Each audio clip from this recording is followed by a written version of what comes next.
Hi, I'm Ellen Corfey, Chair of the Board of Public Works. In this presentation, I'll review the budgets for two enterprise funds, water and sewer. For those of you who are new to town meeting, an enterprise fund provides a service to the community and charges the users for that service through its rates. The enterprise receives its funding solely from the fees that it charges, not from the tax revenues of the town, and we refer to these as non-tax impact budgets. Water and sewer are separate funds and separate town meeting warrant articles, so I'll present them here as separate budgets. The Water Enterprise Fund then receives its revenues from the rates we charge for water service. Our budget is based on a break-even cash flow projection of the expected water to be consumed during a moderate water usage year. We then modify our rates as needed to meet our annual operating needs. Think hot, dry summer versus cold, wet summer.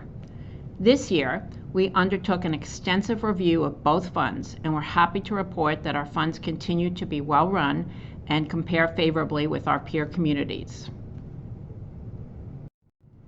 Here you see a comparison of the cost of water and sewer for a household that uses 120 ccfs of water, which means 12,000 cubic feet of water per year.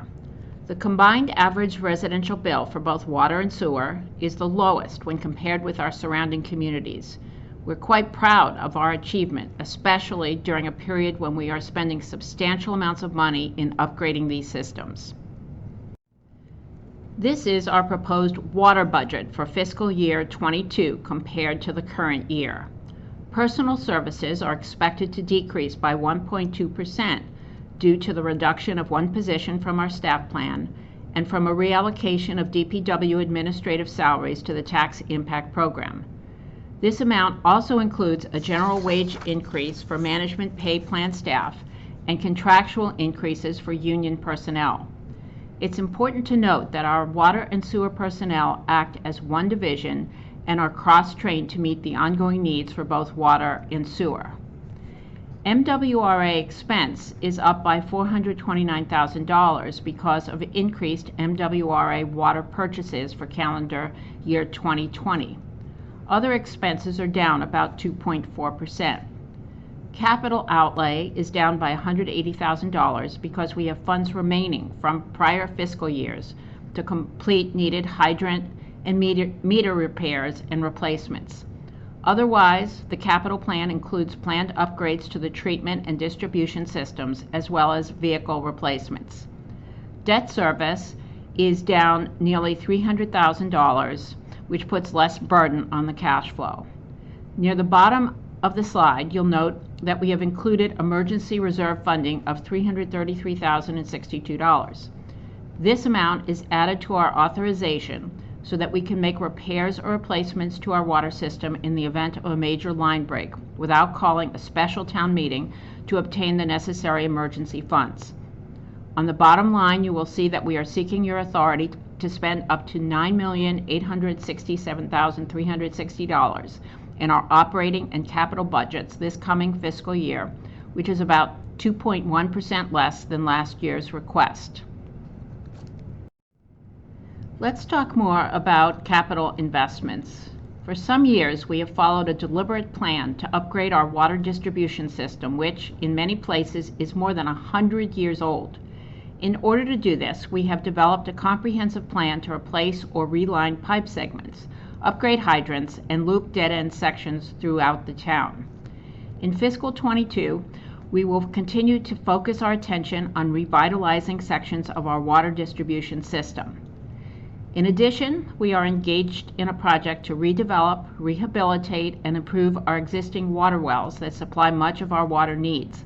This phase of our capital program will help us reach the maximum supply levels allowed for our wells and keep MWRA water purchases to a minimum. Here is more detail on our proposed capital plan.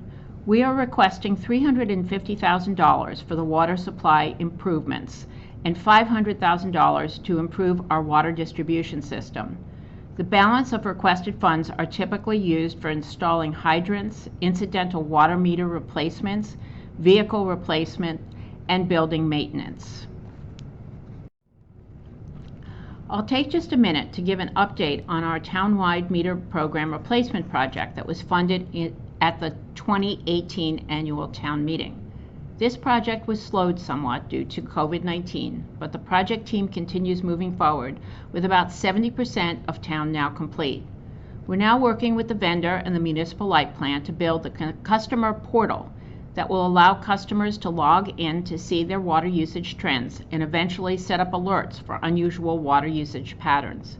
This feature should be available later this year. We expect the project will take about another 9 to 12 months to complete. In summary, then, we ask for your favorable action on Article 13 with a total water fund spending authorization of $9,867,360. And now, let's discuss sewer. As I mentioned, the Sewer Enterprise Fund receives its revenues from the rates it charges for sewer service.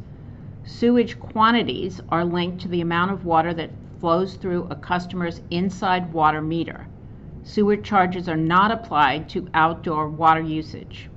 Sewer budgets, particularly the revenues, are projected on the basis of a moderate water usage year, and the need for sewer rate increases are reviewed annually by the Board of Public Works. This is our proposed sewer fund budget for fiscal year 22 compared to this year. Note that the personal service costs for sewer are projected to decrease by 1.2%. Again, this is due to a reduction in our staffing plan of 1 full-time employee and the administrative salary reallocations to the DPW tax impact budget. Sewer salaries include contractual wage increases and also include estimates for management pay plan increases, since those increases are funded by the Enterprise Fund. As I mentioned previously, our water and sewer personnel act as one division and are cross-trained to meet the ongoing needs for both water and sewer. The total uses of funds for the year, shown on the bottom line, are expected to go up about $434,000, an increase of 4.4% over last year. The key drivers of the increase are a $118,000 decrease in MWRA charges and the $520,000 increase in capital outlay, which represents an accelerated plan to rehabilitate and improve our sewer infrastructure. We expect to recoup 75% of the infrastructure work through the MWRA loan grant program that we'll discuss further under Article 19. We are seeking your authorization then to spend $10,200,313 for the sewer program in the next fiscal year. Focusing on the sewer capital investment, this includes funding for 2 major capital initiatives: to reduce the infiltration and inflow of water into the sewer system and to repair our ejector and pump stations. The holy grail of sewer system maintenance is to reduce water infiltration into our unpressured sewer system. Our 135-mile sewer collection system has many places for groundwater to infiltrate into the lines. To the extent that it does, we pay a sewer charge to the MWRA for this additional volume. So each year, we video inspect and then repair 5 to 10 miles of our unpressured line to reduce this infiltration. We are also in the process of rehabilitating and replacing 17 sewer ejectors and 2 pump stations at the rate of about 1 every other year. They tend to last about 40 years, and we are replacing them under a multi-year defined maintenance plan. Here then is our capital budget request. The majority of the sewer capital is typically used for maintenance and repairs to sewer mains. In fiscal year 22, we will be continuing work on sewer rehab projects. The balance of the funding includes $50,000 for design of the Fisher Avenue Sewer Ejector Station, with construction expected to take place in fiscal year 23. Our request also includes $65,000 to replace our sewer utility vehicle truck, which is used for our daily sewer system maintenance. The total capital program request is $1,140,500. Before closing, I would like to assure you that both water and sewer funds are well run by our dedicated staff, that annual audits confirm that they are both in solid financial shape, and that we provide substantial and competitive value to all of our ratepayers.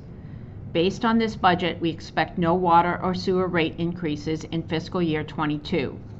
In summary, then, we ask for your favorable action on Article 14 with a total sewer fund spending authorization of $10,200,313.